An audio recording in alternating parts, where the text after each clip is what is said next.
Mister लच्छन्ना कम है। वो अंग्रेजी में बोले इसलिए कुछ लोगों को बात समझ में आई नहीं, लेकिन उन्होंने जो एक महत्वपूर्ण बात बोली उस बात से मैं अपनी बात शुरू करना चाहता हूं।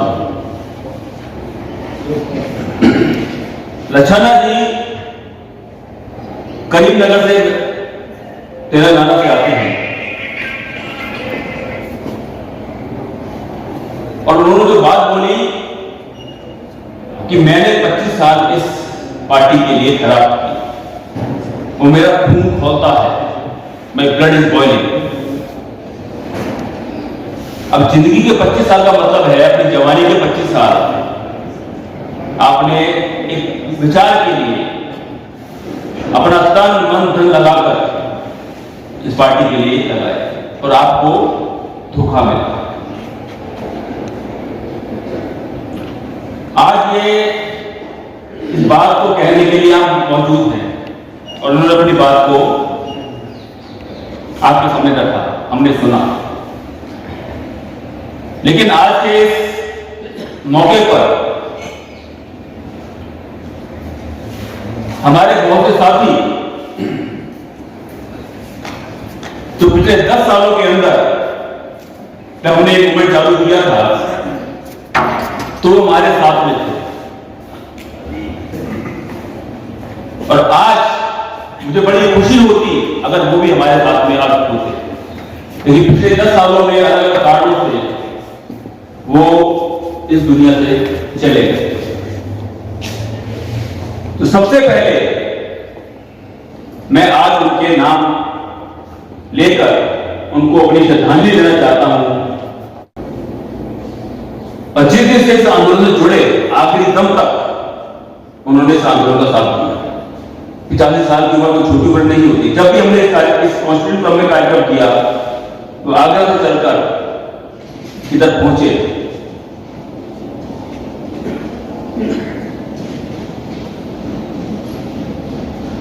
तो आज उनको याद किए बिना हम कोई नया काम शुरू नहीं कर सकते। काशीनाथ गौर जी आगरा, उनके 1 साल के बाद हमारे दिल्ली के हमारे बहुत पुराने साथी श्री केसी सत्यार्थी जी, उनका निधन हो गया 18 सितंबर 2016। उम्र थी उनकी 75 साल। उनके बाद हमारे केरला के बहुत घनिष्ठतम साथी और सबसे मजबूत साथी जो बीएसपी के टाइम से मेरे साथ में लगे रहे, हमारे साथ में जुड़े रहे इस आंदोलन का, फिर वेंकटू सुनील जी, उनका एक बीमारी के बाद उनका निधन हो गया 1 दिसंबर 2017।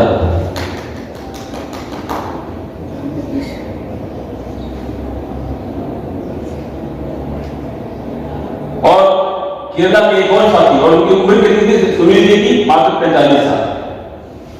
बहुत तो उनके जाने से मुझे केरला में बहुत धक्का लगा। हमारा आंदोलन वहां पर बहुत सुस्त पड़ गया क्योंकि इतना कर्मठ आदमी, अगर अनुभवी आदमी आपका चला जाए तो बहुत तकलीफ होगी। सुरेश कुमार वो भी हमारे केरला के साथी, उनको भी उसी तरह की लीवर में कुछ प्रॉब्लम हुई और उनका भी 40 साल की उम्र में उनका देहांत हो गया। अभी पिछले महीने और 17 से लेकर जो 22 तक का टाइम रहा, ये हमारे लिए थोड़ा सा ठीक टाइम रहा। तो हमने भी ये सोचा कि अगर ये हमारा समाज हमारे कहने से नहीं समझना चाहता है तो इनको ये बात खुद ही अनुभव करने दो, महसूस करने दो कि प्रमोद पुरी जो बोल रहा है, मूवमेंट के लोग जो बोल रहे हैं, क्या सही है क्या गलत है। इसलिए हमने पिछले 5 सालों में अपनी स्पीड को बहुत स्लो कर दिया और 10 मार्च 2022 को जब उत्तर प्रदेश विधानसभा का नतीजा आया और मैं तो बीएसपी नहीं बोलता, मैं तो बीएसपी का रिजल्ट नहीं बोलता, ये मायावती का रिजल्ट है कि मायावती को 403 में सिर्फ 1 सीट मिली। जो उत्तर प्रदेश का मुख्यमंत्री बनने का सपना देख रही थी, जो प्रधानमंत्री बनने का सपना देख रही थी, काशीराम जी की छाती में चढ़कर वो मायावती एक सीट के मुंह के बल धूल में मिल। और 10 मार्च को ये मैं व्यक्तिगत तौर पर अपनी भावनाओं को व्यक्त कर रहा हूं कि 10 मार्च को मुझे थोड़ी ठंडक ये मिली। हालांकि नतीजा देख के मुझे बहुत दुख हुआ कि हमारी पार्टी का एक दुर्गति मायावती ने कर दी है, लेकिन मुझे कम से कम ये खुशी हुई कि जो बात में 10 साल से मैं और मेरे साथी बोल रहे थे, हमारे मूवमेंट के लोग बोल रहे थे, उस पर इस समाज ने, मुस्लिम समाज के लोगों ने, उत्तर प्रदेश के लोगों ने मोहर लगा दी। प्रमोद कुमार सही का, बाकी लोग गलत थे, मायावती गलत है। हमारी बात की तस्दीक उत्तर प्रदेश की जनता ने कर दी, तभी तो एक सीट आई मायावती की। मतलब 500-400 में से 200 सीटें आनी चाहिए, 100 सीटें आनी चाहिए, 50 सीटें आनी चाहिए, लेकिन नहीं, सिर्फ एक सीट आई। तो नतीजा जब आ गया, मेरे पास अगले 4-5 दिन में बहुत से फोन आए, 50 फोन आए पूरे देश से। कुली जी, आप जो बात बोलते थे वो सही थी, तो मायावती बाकी बेईमान थी, आप सही बोलते थे, अब हम क्या करें? तो मैं कहा ठीक है, सोचते हैं, विचारते हैं, बातचीत करते हैं। उसके बाद मैंने देश के अलग अलग राज्यों में जाकर अपने समाज के लोगों से, और विशेषकर जो बीएसपी के सीनियर लोग थे, जो पार्टी से निकाल दिए गए थे, निकल गए थे, या संगठन चला रहे थे, सामाजिक संगठन, राजनीतिक संगठन, उनसे बात करने का एक सिलसिला चालू किया कि अब उन लोगों से पूछा जाए कि आप क्या चाहते हैं, आपकी क्या चाहत है। तो जहां जहां मैं गया पूरे देश में, मुझे लोगों ने एक स्वर में यही बोला कि कुलीन मायावती से हमारी कोई उम्मीद नहीं है, अब हम एक नया विकल्प चाहते हैं, समाज के लोग एक नया राजनीतिक विकल्प चाहते हैं, क्योंकि मायावती तो अभी कब्जे में है, बीजेपी की आरएसएस पार्टी मायावती के कब्जे में है, और मायावती आरएसएस कब्जे में है। अब क्या करेंगे, हम वोट कहां डालेंगे? तो मैं कहा ठीक है, आपकी बात पर विचार करके हम लोग निर्णय लेंगे। तो पिछले 6 महीने में मैंने पूरे देश में घूमकर इस तरह का एक सर्वे किया, और घूमकर मुझे एक ही बात समझ में आई कि अब लोगों को एक राजनीतिक विकल्प चाहिए, और विकल्प कोई हो जो काशीराम साहब की विचारधारा का विकल्प। अब ये समाज किसी अरे गहरे विकल्प को स्वीकार करने को तैयार नहीं है। तो उसके बाद सितंबर के महीने में मैंने ये अपने अंदर, पहले अपने आप को कन्विंस करना जरूरी होता है, हालांकि बड़ा कठिन निर्णय है मेरे लिए व्यक्तिगत तौर पर, क्योंकि कभी हमने कल्पना भी नहीं की, कल्पना कभी परे की बात है, कभी हमें बीएसपी को छोड़ना पड़ेगा। और मैं आज ये बात बोल रहा हूं यहां पर, अभी तक जिस वक्त मैं बात बोल रहा हूं, मैं आज भी बीएसपी का सदस्य हूं। आधे घंटे बाद इन लोगों को अलग मामला है, क्योंकि ना मैंने बीएसपी से रिजाइन किया है, ना मायावती ने कभी मुझे एक्सपेल किया। Technically, legally, morally, politically I am still part of BSP till now. एक सवाल मेरा नहीं है, सवाल यह है कि जो हमारा करोड़ों का भूमि समाज है, उसका क्या होगा? अभी 1 साल 2024 के लिए रह गया है, 1.25 साल रह गया है। जो आरएसएस मोदी की सरकार जो देश में राज कर रही है, पिछले 8-9 सालों में से समाज की, देश की क्या दुर्गति की है, वो सबको मालूम है। अगर ये मोदी या आरएसएस दोबारा 2024 में सत्ता में आते हैं, तो 24 से लेकर 29 तक इस देश के बहुजन समाज की क्या दुर्गति होगी कि आपने छुपी नहीं है। लेकिन इसको हटाएगा कौन? कांग्रेस हटाएगी। कांग्रेस का हाल आप देख रहे हो, कौन सी पार्टी हटाएगी? और सबसे महत्वपूर्ण बात, अगर हटा भी दिया तो जिस अंबेडकरवादी राजनीति की हम बात करते हैं, जिस बहुजनवादी राजनीति की हम बात करते हैं, जिस काशीरामवादी राजनीति की हम बात करते हैं, उसका आज के परिदृश्य में कहां स्थान है? क्या आपको देश में किसी राज्य में या केंद्र में अंबेडकरवादी राजनीति नजर आती है? कोई लीडर, कोई प्लेटफॉर्म कोई नजर आता है? कोई पॉलिटिकल पार्टी मजबूत नजर आती है? मुझे तो नजर नहीं आती, शायद आपको आती है, मालूम नहीं, मुझे तो नजर नहीं आता।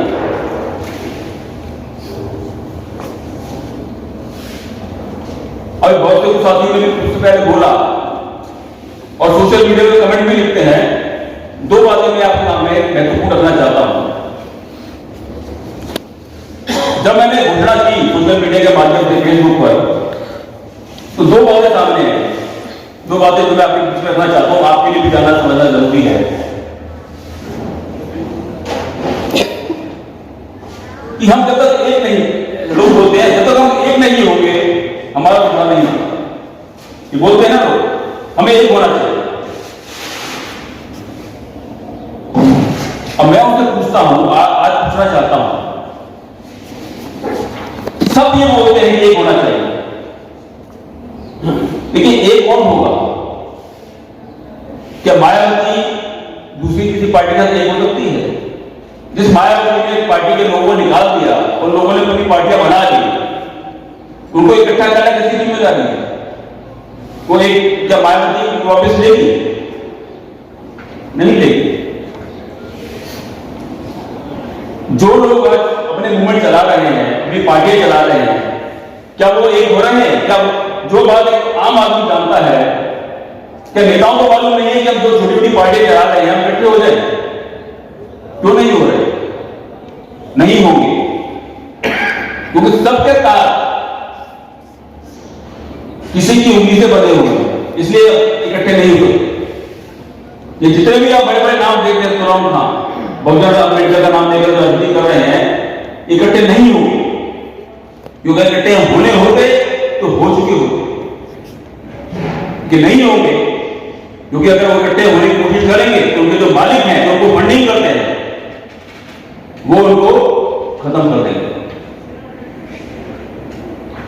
तो ये जो बात है कि एक हो जाए, ये बात जो पार्टी चला रहे हैं ऑलरेडी, मैं तो अभी पार्टी बनाने की प्रक्रिया में आज से शुरू होऊंगा मैं, लेकिन जो 10 साल से 20 साल से पार्टी चला रहे हैं, उनको किसने मना किया है कि पार्टी अपनी आप इकट्ठे हो जाए? ना हो, आप इकट्ठे ना हो, किसने मना किया? मैंने आती है कि बड़ी उम्मीद के साथ लोग इधर आए। तो साथियों, इसीलिए बहुत सोच विचार के बाद, बहुत बड़े डिस्कशन के बाद, और इसकी तैयारी में कई सालों से कर रहा था। कोई लोग सोचे भाई पुलिस जी को अचानक कुछ हुआ और उन्होंने फैसला कर लिया। ये कई सालों से मैं आज की तैयारी कर रहा हूं कि एक दिन ऐसा आएगा जब समाज मेरी बात समझेगा, हमारा कार्यकर्ता हमारी बात समझेगा और हमसे विकल्प हमसे मांगेगा। लोगों ने मुझसे विकल्प मांगा है, इसलिए मैं विकल्प दे रहा हूं। मैं विकल्प देना चाहता हूं, इसलिए लोग मेरे घर, ऐसा नहीं है। लोगों ने, जनता ने, समाज ने विकल्प मांगा है, इसलिए मैं विकल्प देने के लिए खड़ा हूं। और इसलिए 26 नवंबर का दिन मैंने चुना। मनाई का मैं 1 महीना पहले, 2 महीने पहले भी कर लेता, 6 महीने बाद भी कर लेता। तो साथियों, जब हमने ये विचार बनाया तो लोगों ने बोला कि भी बना रहे हैं, कितना आगे चलेंगे।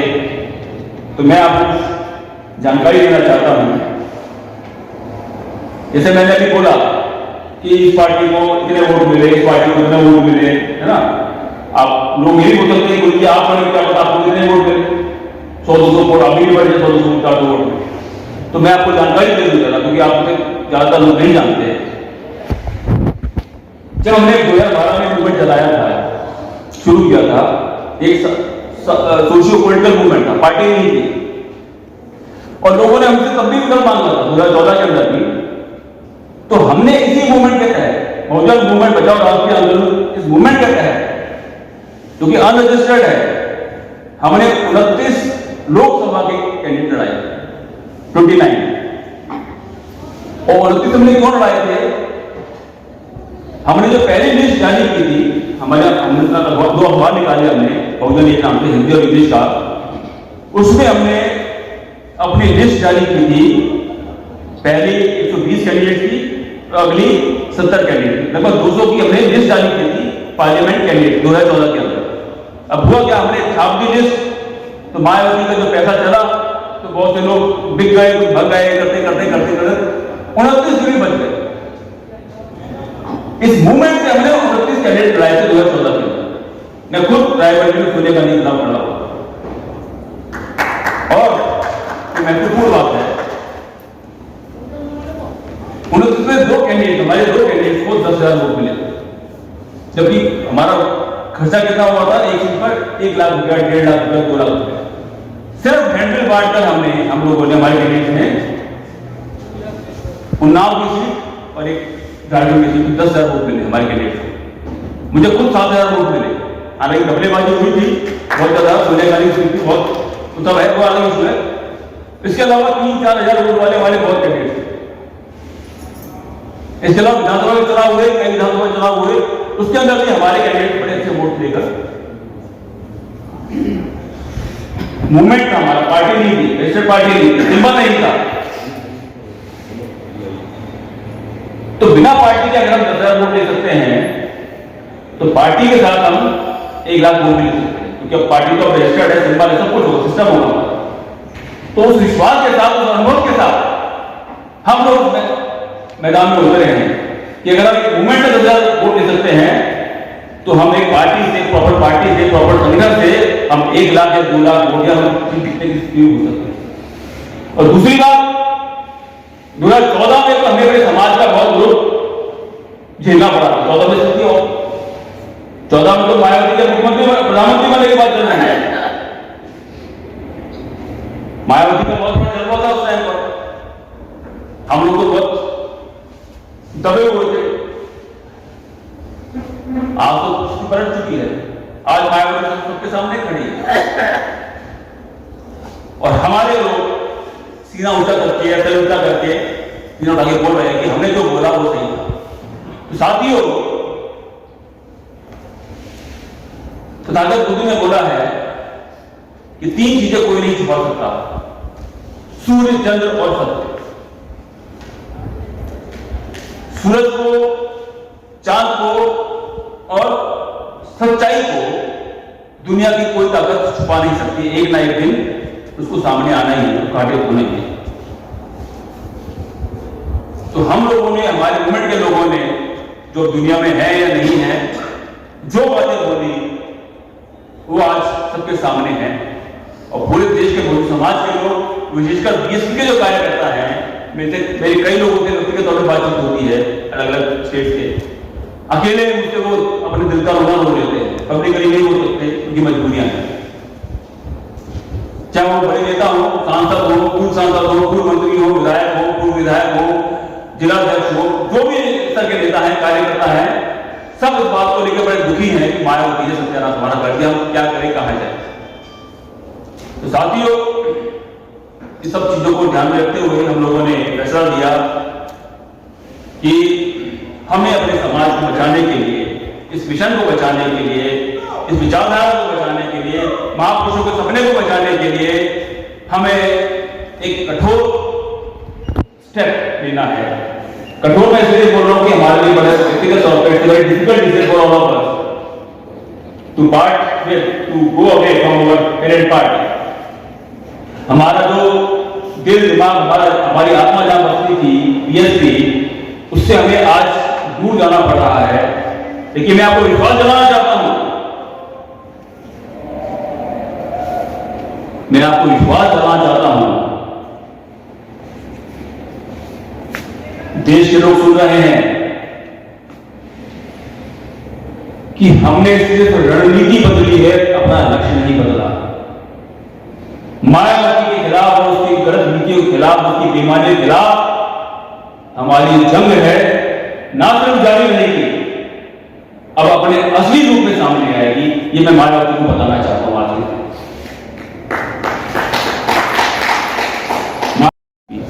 उसी रास्ते को हम दोबारा अख्तियार करेंगे, अपनाएंगे और उस रास्ते पर चलकर जो मौजूद समाज है इस देश का, और जो खासतौर पर जो बीएसपी के पुराने कार्यकर्ता हैं जो आज बहुत निराश बैठे हैं, उनको हम एक नई राह दिखाएंगे, नया रास्ता दिखाएंगे। और जो सपना कांशीराम जी ने देखा था और जिस रास्ते पे वो सफलतापूर्वक चले भी थे, उसी मार्ग को अपनाकर हम लोग इस पार्टी को, जिसका हम आज लॉन्च करने जा रहे हैं, 26 नवंबर को संविधान दिवस है, तो उसी संविधान दिवस के मौके पर अब से 1-2 घंटे बाद हम उस कार्यक्रम को शुरू करेंगे और उसमें हम नई पार्टी की घोषणा करने वाले हैं। सर एक छोटा सवाल है, national campaign to save Bahujan movement के तहत जो हम नई पार्टी बना रहे हैं, हाँ जी, अभी हाल ही में हम देख रहे हैं कि तैयारी चल रही है दिल्ली के अंदर पार्षदों के इलेक्शन हाँ की। जी, हाँ जी। तो सर आपको लगता है कि थोड़ा अगर पहले करते तो पार्षद वो वाला भी आप चुनाव लड़ते हैं? वो देखिए, चुनाव तो आते रहते जाते रहते हैं। जी, जी। लेकिन हम परिस्थितियां देखते हैं, हमें व्यापक नेशनल लेवल का हमें परिदृश्य देखना पड़ता है, उसके हिसाब से हम डिसीजन लेते हैं।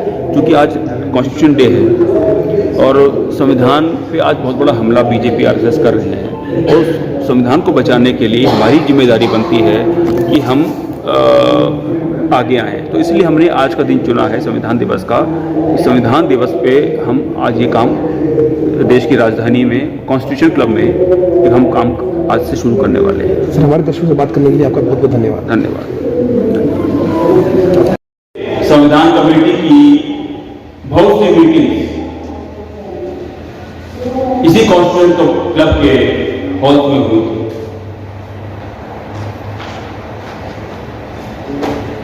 ये कॉन्स्टिट्यूशन क्लब है, हमें महसूस कर सकते हैं और हमें महसूस करना चाहिए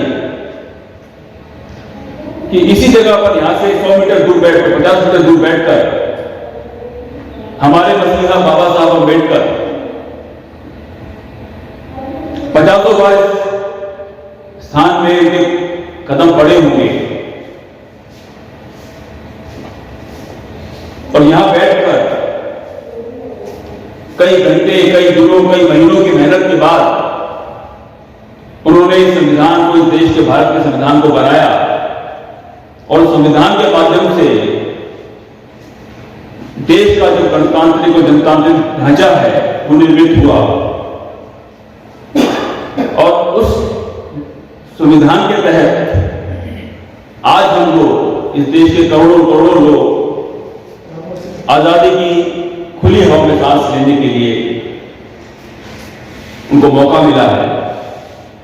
तो ये कॉन्स्टिट्यूशन क्लब है जहां पर हम लोग पिछले कई सालों से, पिछले 10 सालों में लगभग 50, 60, 70 प्रोग्राम इसी प्रांगण में किए हैं, कभी इधर कभी। संविधान कमेटी की बहुत सी मीटिंग इसी कॉन्स्टिट्यूशन क्लब के हॉल में हुई थी।